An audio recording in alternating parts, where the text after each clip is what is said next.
जी जनाब, अस्सलाम वालेकुम। क्या हाल है? ठीक ठाक हैं। पोर्ट फॉरवर्ड जी, पोर्ट फॉरवर्डिंग। ठीक है जी, ING मैंने इसमें नहीं लिखा, वो जान के नहीं मैंने लिखा। ठीक है जी, पोर्ट फॉरवर्ड करेंगे। इसके अंदर हम PF सेंस को हम रिमोटली किस तरीके से एक्सेस कर सकते हैं। ठीक है जी, ये है जी। अब चलते हैं डायरेक्ट PF सेंस के अंदर, और PF सेंस के सॉफ्टवेयर के अंदर ये हमारा जी PF सेंस आ गया जी। अब इसके अंदर आपको मैं एक चीज़ बता दूं, जो जिस वैन के साथ हम इंटरनेट ले रहे हैं, ये फिलहाल इसके पीछे एक राउटर लगा हुआ है। ठीक है, उस राउटर से मैंने इंटरनेट लिया हुआ है, DHCP के साथ मैंने इंटरनेट लिया हुआ है। 10.17 के नाम से मुझे इंटरनेट मिल रहा है, और इंटरनेट में आउट कर रहा हूँ 1.1 के साथ। ये आप जिससे मर्जी आउट कर सकते हैं, वो तो कोई प्रॉब्लम नहीं है, लैन आप जो मर्जी बना सकते हैं। अब जो वैन है मेरे पास वो 10.17 के साथ आ रही है। अगर लाइट चली जाती है, या पीछे जो राउटर लगा हुआ है वो D लिंक का है, TP लिंक का है, या ये मतलब PCL का है, या एतिसलात वालों का है, या किसी जैन का है, वट किसी भी कंपनी का है, अगर आपने उसके ऊपर स्टैटिक IP नहीं लिया होगा, जब भी वो रीस्टार्ट होगा तो उसका जो IP पब्लिक IP जो होगा वो चेंज हो जाता है। अब जरूरी नहीं है कि आपको हर दफा ये 10.17 के साथ ही इंटरनेट मिले। तो इसके लिए हम क्या करेंगे, हम चाहते हैं कि इसको ये कम से कम जो हमारा वैन का जो IP आ रहा है ये कम से कम हमारे पास स्टैटिक हो। तो उसके लिए हम क्या करेंगे, पहले इंटरफेस में जाएंगे, वैन के ऊपर क्लिक करेंगे, और ये वैन तो हमारी इनेबल ही होती है बाय डिफॉल्ट। अब वैन को मैं यहाँ से IPv4 कॉन्फ़िगरेशन के अंदर मैं कह देता हूँ इसको स्टैटिक IP दे दो। अब स्टैटिक IP जो ये 10.17 जो हम कह रहे थे, अब ये मैं कहाँ पर लिखूंगा जी, यहाँ पर आकर लिख दूंगा 192.168 10.17, और कौन सा लेना है जी, 20, यहाँ पे हम कर लेते हैं 24 जी। और इसके बाद जी वो कहता है जी इसका गेटवे क्या है जी, इसका हम कह देते हैं बाय डिफॉल्ट गेटवे 192.168 10.1। ठीक है जी, ये जो भी है डिस्क्रिप्शन के अंदर आप कुछ ना लिखें, बस इसको ऐड कर दें। ऐड करने के बाद अप्लाई एंड चेंज कर दें। सेव किया, सेव करने के बाद इसको अप्लाई चेंज किया, अप्लाई चेंज करने के बाद अब ये जो आपके पास वैन का जो IP है ये कम से कम यही रहेगा 10.17। जैसे ही सेव होकर आता है हम इसका देखते हैं कि ये इसके ऊपर फिर हम नेट चला के देखेंगे। PF सेंस के ऊपर मैंने क्लिक किया, अब वही IP जो है, अब ये जो राउटर पीछे से लाइट आए या जाए या हम इसको रिस्टार्ट करें, ये हमारे पास कम से कम 10.17 ही रहेगा। ठीक है जी, इसके ऊपर हम नेट को एक दफ़ा ब्राउज करके देखते हैं। नेट ब्राउज हो रहा है जी। ठीक है जी, अब चलते हैं हम अपने असल कहानी की तरफ, पोर्ट फॉरवर्ड की तरफ। अब पोर्ट फॉरवर्ड जो होती है उसकी लॉजिक तो मैंने आपको पहले भी उसमें बता दी है, मेट्रोटिक के अंदर भी आपने इसको देखा हुआ है। व्हाट इज माय IP, ये मैं करता हूँ एक दफा। अब इस वक्त जो मुझे IP मिला हुआ है ये IP मिला हुआ है। ये जो IP है, ये IP मेरे पास जो आ रहा है ये किस चीज का IP है, ये जो पीछे मैंने राउटर लगाया हुआ है उसका IP है। अगर इसके ऊपर मैं क्लिक करता हूं तो मेरे पास राउटर कौन सा खुलेगा, जो राउटर लगा हुआ है जिससे मैं इंटरनेट ले रहा हूं। अब क्यों ऐसा होता है, अब बाय डिफॉल्ट जिसके अंदर हम किसी भी पोर्ट नहीं लगाते, इसके आगे हम अगर पोर्ट नहीं लगाते तो इसका मतलब क्या होता है, ये पोर्ट 80 होती है। अब इसी तरीके से जो PF सेंस है, PF सेंस की भी जो बाय डिफॉल्ट पोर्ट होती है वो भी 80 होती है। अगर आपने PF सेंस को रिमोटली एक्सेस करना है तो इसकी भी पोर्ट 80 है।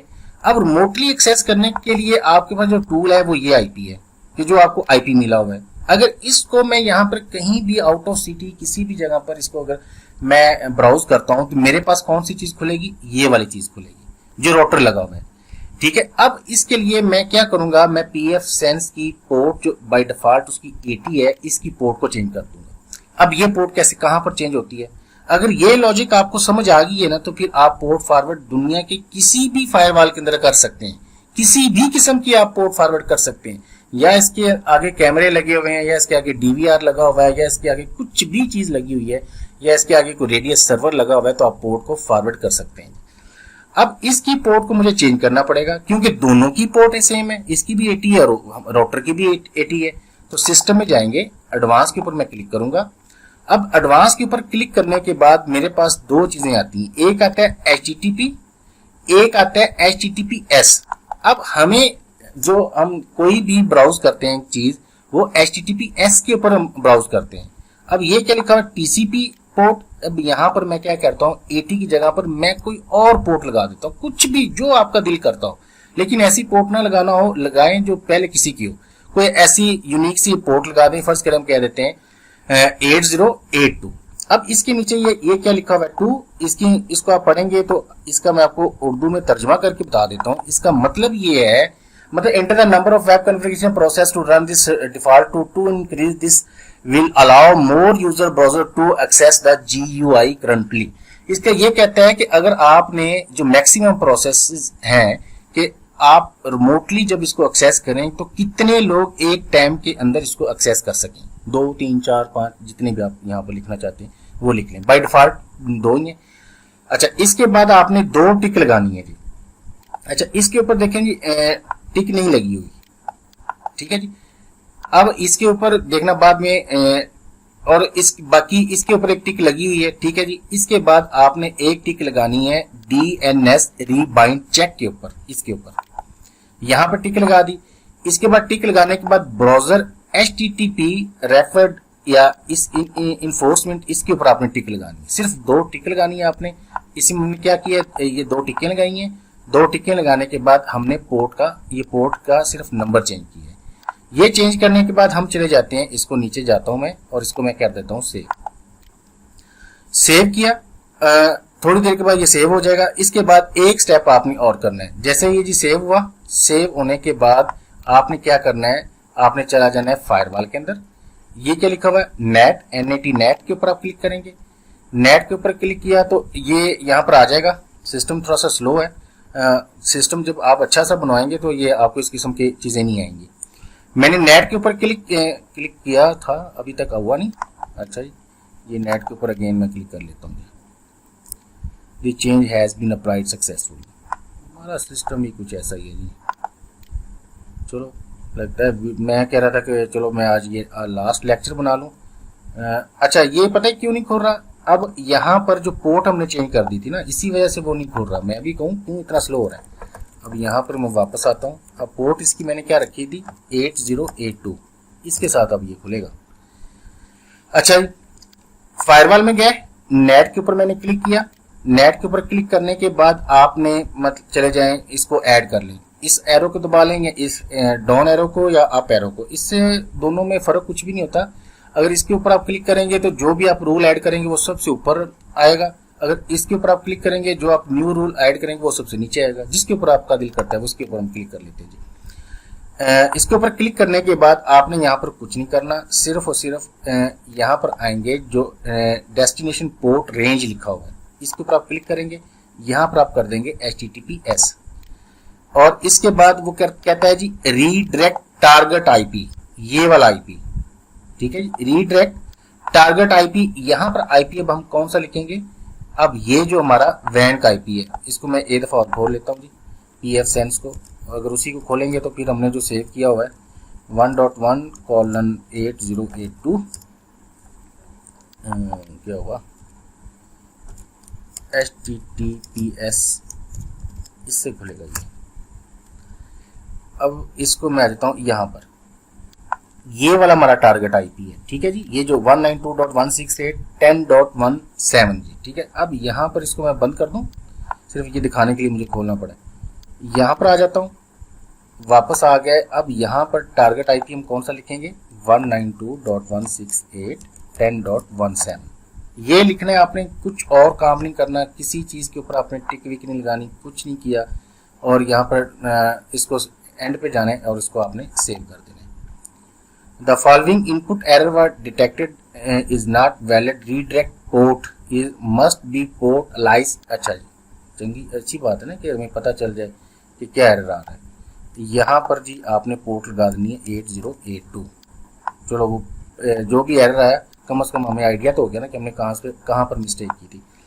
अब ये पोर्ट हम क्योंकि फॉरवर्ड कर रहे हैं, इसके ऊपर आपने इसको सेव कर देने। अब जी आपको ये नहीं कहेगा, आ गया जी the net configuration has been change, इसको अप्लाई किया और इसके नीचे ये देखें जी सारा का ये हमने अभी रूल जो ऐड किया है, इसकी DST पोर्ट कौन सी है, DST पोर्ट हम ये वाली HTTPS एंड नेट IP जो है वो ये है और नेट पोर्ट जो है वो 82 है। अब इसको हम चेक करते हैं। अब व्हाट इज माई IP के साथ ये मैंने IP पकड़ा और इसको मैं यहाँ पर क्लिक करूंगा तो नहीं खुलेगा। ऐसे मैं डायरेक्ट अगर एंटर दबा दूंगा तो ये pfSense नहीं खुलेगा। चलो मैं आपको चेक करा के दिखाता हूँ। ये क्यों नहीं खुला, ये मेरे आईपी के साथ अब खुल रहा है मॉडम। अब इसके आगे मैं क्या करूंगा जी 8082, अगर अभी भी मैं एंटर दबा दूंगा तो ये फिर खुलेगा, क्योंकि इसके शुरू में HTTPS खुद लिखा गया। अगर आप मैनुअली लिखना चाहें तो आपने HTTPS कॉलन ये फॉरवर्ड स्लैश जो लगाकर फिर आपने इसको खोलना है। ऐसे मैं एंटर दबाऊंगा तो pfSense जो खुलेगा जी। शुरू में फिर कर लेते हैं, खुलना तो चाहिए था यार, खुल जाओ। हाँ, अब ये खुल क्यों नहीं रहा, मैंने अब जो इसके पीछे जो राउटर लगा हुआ है ये वाला राउटर, उसको तो पता ही नहीं है कि ये 8082 क्या चीज है। ठीक है, हम टारगेट किसको कर रहे हैं, इस आईपी के साथ हम टारगेट कर रहे हैं जो पीछे राउटर लगा हुआ है। अब इस राउटर को भी तुम्हें बताना पड़ेगा ना कि भाई जो 8082 है इसको फॉरवर्ड करो किस आईपी के अगेंस्ट, जिस जो आपसे हम इंटरनेट जो ले रहे हैं, इससे हम इंटरनेट तो किसी न किसी तरीके से ले रहे हैं ना जी। इसको मैं चलो ऐसे खोल, बल्कि इसके Gen 1 से खोल लेते हैं 10.1 के साथ। इससे हम इंटरनेट ले रहे हैं, इससे इंटरनेट जो मैं ले रहा हूं वो 10.17 से इंटरनेट ले रहा हूं। इसमें जाकर मुझे क्या करना पड़ेगा, पोर्ट को फॉरवर्ड करना पड़ेगा। एडवांस के ऊपर क्लिक किया। हर राउटर की अलग से ये तरीकेकार होता है, लेकिन सबकी थ्योरी तो एक जैसी होती है। वो जो मर्जी हो, ये पिक्सेल का हो, D-Link का हो, या टेंडा का हो, या कोई और राउटर दुनिया का कोई भी हो जी, तो उसमें पोर्ट फॉरवर्डिंग का असूल एक जैसे होता है, बस थोड़ी बहुत यार उसमें चेंजिंग होती है। नेट के ऊपर गया, वर्चुअल सर्वर के ऊपर मैंने क्लिक किया, ऐड के ऊपर मैं क्लिक करूंगा। यहां से मैं ये ले लेता हूँ। इसकी ये इस तरीके से सेटिंग है, जो आपके राउटर की होगी वो आपको पता होगा किस तरीके से सेटिंग की जाती है। अगर ना समझ आए तो मैं आपको बता दूंगा। कस्टम सर्विस, इसमें आप कुछ भी नाम लिख दे, मैं कहता हूँ जी pfSense लिख देता हूँ। और किस pfSense को इंटरनेट कहाँ से, मेरे जिसकी डोमेन का इंटरनेट कौन सा है, 10.17 से इंटरनेट ले रहे हैं ना, तो हम यहाँ पर क्या कर देंगे, इसको कह देंगे 10.17 पर जाओ, और वहां पर एक पोर्ट है, उस पोर्ट को हमने कर दिया है 8082, और इसको 8 सारे लिख दे 8082। अगर कहीं गलती हो जाए तो यार उसके लिए माजरत। अच्छा, ये करने के बाद सबसे नीचे आए, अप्लाई एंड सेव किया। जैसे आप अप्लाई एंड सेव करेंगे तो इंशाल्लाह ये डेफिनेटली वर्क करेगा जी। अब इसको मैं जी रिफ्रेश करता हूँ। रिफ्रेश करने के बाद ये हमारा pfSense जो है वो ओपन हो रहा है जी। अब रही बात ये है कि इसको मैं अब रिमोटली किस तरीके से आपको टेस्ट करवाऊँ। तो कोई अगर दोस्त मेरा ऑनलाइन होता है तो फिर उससे मैं यही है एनीडेक्स के जरिए, टीमवीवर के जरिए मैं इसको एक्सेस आपको करवा सकता हूँ। अच्छा, अब इसमें पार्ट नंबर इसका 2, ये तो हमने कर लिया इस तरीके से। अब आपके पास ये जो स्टैटिक आईपी नहीं है, आपके पास जो आपका पब्लिक आईपी जो है वो चेंज होता रहता है। ठीक है, इसका जो आईपी जैसे हम रीस्टार्ट करेंगे, व्हाट इज माय आईपी जो मैंने लिखा था ये तो चेंज हो जाएगा। तो हमें कैसे पता चलेगा कि हमारा ये आईपी है। ठीक है ना, ये जैसे रीस्टार्ट होगा तो ये आईपी जो मुझे मिला हुआ है ये चेंज हो जाएगा। तो इससे बचने के लिए आपने क्या करना है कि एक आप कोई ऐसी डोमेन बना लें जो फ्री में आपको मिलती हो। जैसे आपको याद है मैक्रोटिक के अंदर मैंने D-Link की एक डोमेन बनानी आपको सिखाई थी, वो इन्होंने पिछली 20 जुलाई 2020 को उन्होंने वैसे बंद कर दिया। अब वो उसके लिए भी साल के $20 पे करने पड़ते हैं हमें। वो भी वीडियो जो बनाई थी, कोई अगर वो उसको देखे तो वो अब उसको ना देखे, क्योंकि वो वर्क ही नहीं करती। अब इसके लिए एक वेबसाइट और है जी, उस वेबसाइट का नाम जी है नो आईपी के नाम से। इस नो आईपी में आप अपना एक अकाउंट बना लें। अकाउंट बनाने के बाद मैंने ऑलरेडी अकाउंट बनाया हुआ है। अच्छा, ये अकाउंट ये रिमोट एक्सेस करने के लिए ऊपर देखेंगे जहां पर ब्राउज हो रहा है, remote access with dynamic DNS। इसके अंदर जी आप जाएंगे तो यहाँ पर लॉगिन के ऊपर आप क्लिक करेंगे। मैं तो पहले से ही लॉगिन हूँ जी। ठीक है जी, ये इसमें मैं लॉगिन किया हुआ है। इसके ऊपर मैं क्लिक करता हूँ, मैं अपने सिस्टम में चला जाता हूँ। आप भी अपना इसमें एक अकाउंट बना लेना। अकाउंट बनाने के बाद ये देखें इसने ऑटोमेटिकली उठा लिया ना ये आईपी, और इसके बाद आप इसमें होस्ट एक्टिव कर सकते हैं। ये जी मैंने एक होस्ट बनाई है, आप 3 होस्ट इसमें बना सकते हैं। एक मैंने जो होस्ट बनाया है उसका नाम मैंने फॉर pfSense और सॉरी यार pfSense के नाम से जो मैंने ये बनाया हुआ है, इसको आप कॉपी कर लें। कॉपी करने के बाद आप अपने इसमें आए pfSense के अंदर।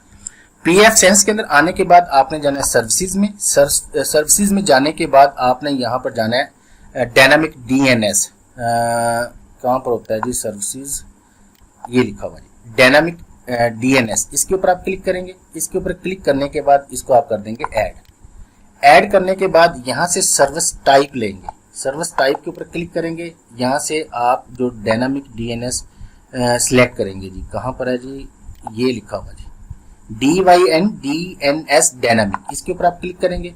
अब कहता है जी होस्ट का नेम लिखेंगे। अब जो आप मैंने कॉपी किया है वो यहाँ पर होस्ट का नेम लिख देंगे।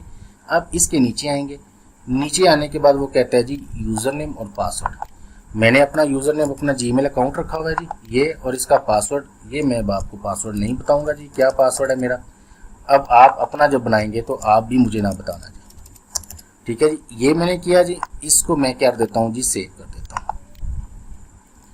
अब सेव किया। अब ये जो होगा, ये मैंने जो अभी जो मैंने होस्ट बनाया है, ये वाली जो इसके ऊपर मैंने पेस्ट किया है, ये पीएफ सेंस के नाम से, ठीक है जी, फॉर पीएफ सेंस, ठीक है जी। ये वाला जो है इसको मैं कॉपी कर लेता हूँ। कॉपी करने के बाद अब इसको मैं चेक करता हूँ क्या इससे खुलता है कि नहीं खुलता। इसके ऊपर मैं क्लिक करूंगा। इसके आगे कॉलन 8082 लगा दूंगा। इसके शुरू में मैं लिखूंगा https और एंटर का बटन दबाऊंगा तो ये भी इंशाल्लाह वर्क करेगा जी, ठीक है जी। जैसे अभी यहाँ पर वर्क कर रहा है। अब दुनिया में जहाँ भी हैं आप अपने पीएफ सेंस को खोल सकते हैं जी। और कोई इस वक्त दोस्त ऑनलाइन तो नहीं था, अगर ऑनलाइन होता तो मैं उसके एनीडेक्स के ऊपर या किसी और की मतलब टीमवीवर के ऊपर मैं इसको टेस्ट करवा सकता था। मैं कोशिश करता हूँ किसी को फ़ोन करके देख लेता हूँ, अगर कोई बंदा ऑनलाइन हो जाता है तो फिर मैं आपको दिखा देता हूँ। अदरवाइज़ या रहने ने किसी को क्या डिस्टर्ब करना है इस टाइम कोई बंदे को। आप इसको टेस्ट करें, लगाएं, अगर कोई मसला हो तो फिर आप मुझसे डिस्कस करना जी। इंशाल्लाह जी मिलते हैं जी इससे अगली वीडियो में। कोड फॉरवर्ड में मैंने बताया था कि मैं आपको बताऊँगा, लेकिन वीडियो ज़्यादा लंबी होगी, इससे अगली वीडियो के अंदर हम इसको कर लेते हैं। चलो कोई दोस्त ऑनलाइन हुआ है उसको मैं लेता हूँ तो फिर इसको चेक करते हैं जी, ठीक है जी। 1 मिनट ज़रा आप होल्ड करें, मैं इसको वीडियो को पास कर रहा हूँ। दोस्त किसी को ऑनलाइन लेता हूँ तो फिर मैं आपको चेक भी करवा दूँ। अच्छा ये हम किसी दोस्त के पास सिस्टम के अंदर पहुँच तो गए हैं। अब यहाँ पर जाकर हम इसको मैं कॉपी पहले कर लूँगा, फिर मुझे वहाँ पर जल्दी मैं आपको टेस्ट करवा दूँ।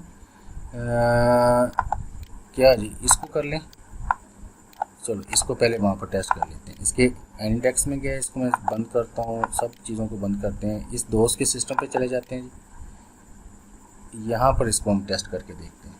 इधर भी पीएफ सेंस चल रहा है जी, वेरी गुड। ये जी हमने पेस्ट किया और यहाँ पर एंटर दबाते हैं। अब देखते हैं कि हमारा पीएफ सेंस यहाँ पर वर्क करता है कि नहीं करता जी। ये जी माशाल्लाह जी ज़बरदस्त हो गया जी, हमारे दोस्त के सिस्टम के ऊपर हमारा पीएफ सेंस वर्क कर रहा है जी, गुड हो गया जी। अच्छा जी अब हम अपना वो दूसरा कॉपी कर लेते हैं जी। क्या था जी, नो आईपी वाला था, ये वाला था। इसको जी मैं कॉपी करता हूँ और इसको भी वहाँ पर जाकर पेस्ट करते हैं कि ये भी वर्क करता है कि नहीं करता जी। इसको जी मैंने पेस्ट किया। इसको भी हम यहाँ पर जाकर एंटर का बटन दबाते हैं तो ये वाला जी वर्क करता है या नहीं करता जी। एंटर लगता है दबाया ही नहीं गया, हो जा।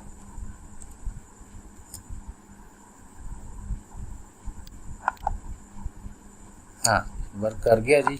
मैं कह रहा था शायद मुझे फिर से वीडियो बनानी पड़ेगी। लो जी यहाँ पर मैं वीडियो को पास करता हूँ, काफ़ी लंबी होगी जी। ये दोनों चीज़ें मैंने आपको चेक करवा दी हैं, रिमोटली ये चल रही हैं। तो आप इनको टेस्ट करें, चलाएं। अगर कोई प्रॉब्लम आती है तो डिस्कस करें जी मुझसे भी। अपने दोस्तों का ख्याल रखना जी, अपनी दुआओं में याद रखना जी। थैंक यू सो मच जी, अल्लाह हाफिज़।